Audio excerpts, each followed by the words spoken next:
Ինչ էր պետք 44-օրյա պատերազմը կանխելու համար։ Դրա համար հարկավոր էր մի բան, որպեսզի մենք Ղարաբաղի հարցի կարգավորման մեր պատկերացրած լեգիտիմությունը համապատասխանեցնեինք Ղարաբաղի հարցի կարգավորման միջազգային լեգիտիմությանը։ Իսկ դա գործնականում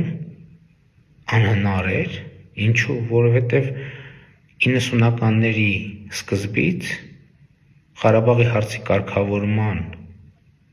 մեր պատկերացրած լեգիտիմությունը եւ Ղարաբաղի հարցի կարգավորման միջազգային հանրության պատկերացրած լեգիտիմությունը ես ուղեծրով իրարից հեռացել էին եւ ճեղք էր առաջացել այդ պատկերացումների միջև։ Եվ այդ պատկերացումները համապատասխանեցնելը եթե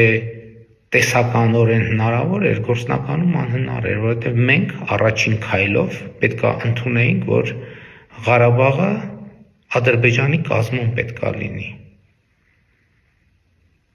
Ուրիշ որևէ տարբերակ չկար, պարզապես չկար։ Եթե մենք կարծում ենք, որ մենք դա կարող էինք անել 18-19 թվականներին, ուրեմն այո,